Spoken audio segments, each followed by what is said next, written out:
Galerinha, eu sou a professora Ana Paula e eu criei esse canal pra gente falar sobre química. Se inscreve aqui embaixo, deixa suas sugestões, dúvidas e curiosidades. Dá um joinha e vem química comigo!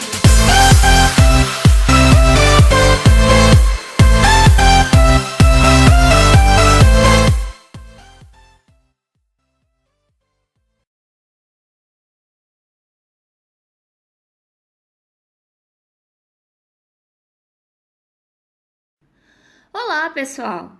Na aula de hoje falaremos sobre as reações de simples troca. Reações químicas são fenômenos nos quais a transformação de uma ou mais substâncias em outras. Durante uma reação química, os átomos não mudam de elemento, não há transformação de um tipo de átomo em outro.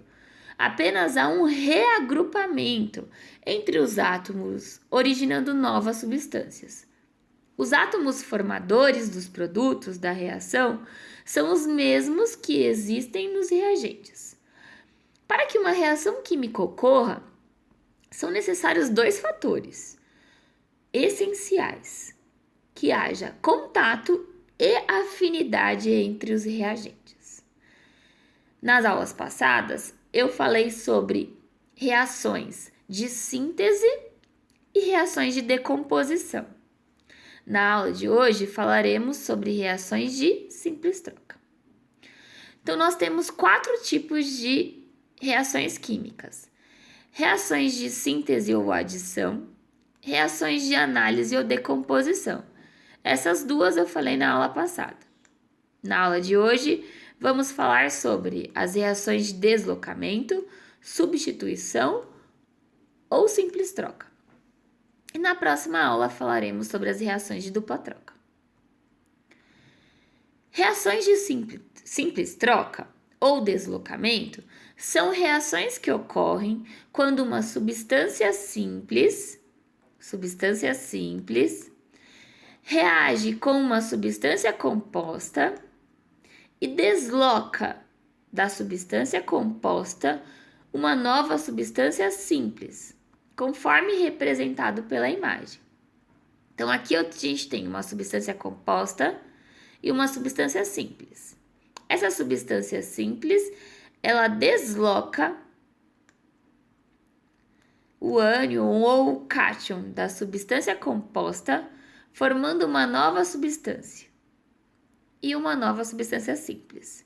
Então, AB mais C forma AC mais B. Temos 2 tipos de reações de simples troca: as reações que ocorrem entre metais e as reações que acontecem entre ametais. A gente vai começar estudando as reações de simples troca que acontecem entre os metais. A reação em que o metal desloca o metal, ou seja, um deslocamento de cátion, pode ser representada pelos seguintes exemplos. Essa reação somente ocorrerá se o zinco for mais reativo, ou seja, mais eletropositivo que o cátion, no caso dessa reação, o cobre, a ponto de ser capaz de deslocá-lo da substância composta, que é o sulfato de cobre 2. Para saber se haverá o deslocamento, deve-se saber sobre a fila ou série de reatividade dos metais, que é essa filinha imensa aqui. Nessa fila a gente tem, esse sentido será o da maior reatividade, então ela representa a reatividade dos metais. Ei, curte aí o vídeo! Só um detalhe, nessa fila a gente tem o hidrogênio. Apesar do hidrogênio não ser um metal, ele está inscrito nessa série de reatividade devido às reações envolvendo ácidos. Portanto, é possível saber se um determinado metal pode ou não reagir com um ácido pela sua posição em relação ao hidrogênio na série de reatividade. Aqui eu tenho os metais alcalinos e alcalinos terrosos, que são mais reativos que os metais comuns, que são mais reativos que os metais nobres. Então, o metal que vem antes na fila de reatividade, ele é mais reativo, mais eletropositivo e consegue deslocar os que vêm depois.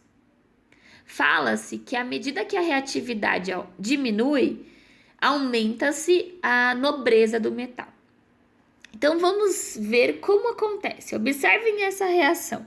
Nessa reação, eu tenho zinco metálico, no estado sólido, mais sulfato de cobre, e aí ele vai formar sulfato de zinco mais cobre. Eu quero saber se realmente vai formar esses produtos.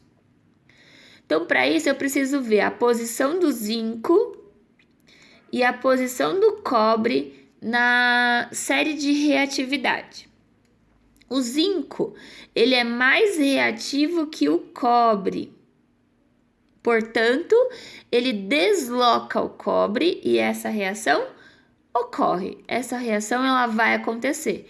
Por quê? Porque o zinco, ele é mais reativo que o cobre. Essa segunda reação, então, ela não acontece, porque o cobre, ele é menos reativo que o zinco.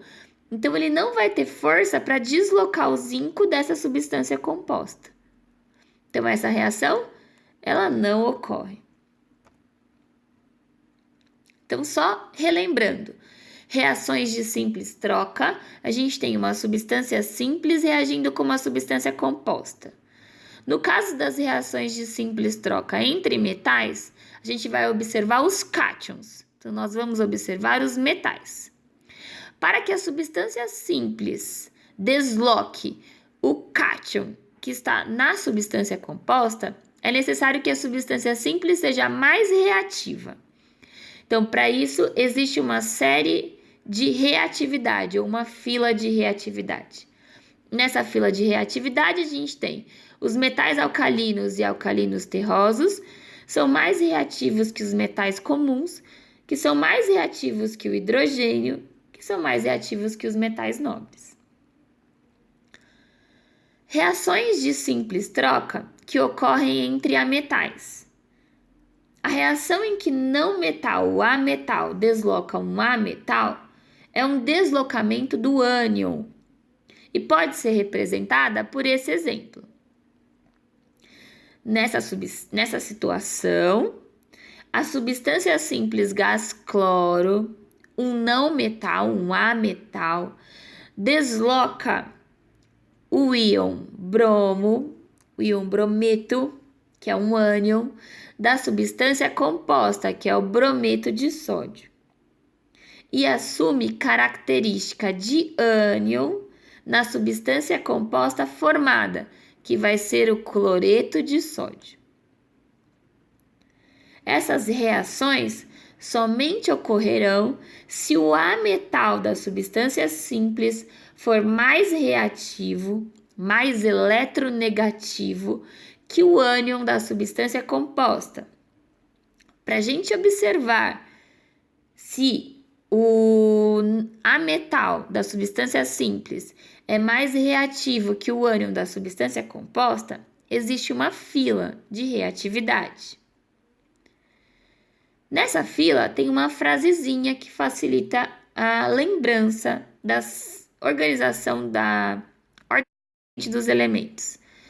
Então, aqui eu tenho flúor, oxigênio, nitrogênio, cloro, bromo, iodo, enxofre, carbono, fósforo e hidrogênio.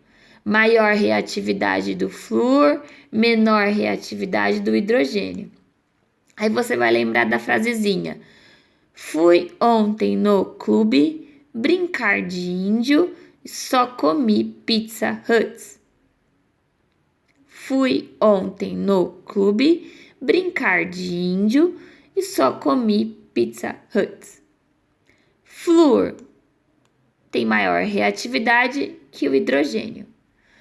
Então, nessa série, a gente está comparando cloro com bromo. Então, o cloreto, ele é mais reativo que o brometo. Por isso, houve o deslocamento. a reação ocorre. Essa segunda reação, ela não ocorre. Por quê? Porque o gás bromo, então o bromo, ele não é mais reativo que o cloro. O bromo não é mais reativo que o ânion cloro no cloreto de sódio, então essa reação, ela não ocorre, não haverá formação de produto. É isso, gente. Espero que vocês tenham gostado. Qualquer dúvida, escreve aqui embaixo. Inscrevam-se no meu canal e vem químicar comigo.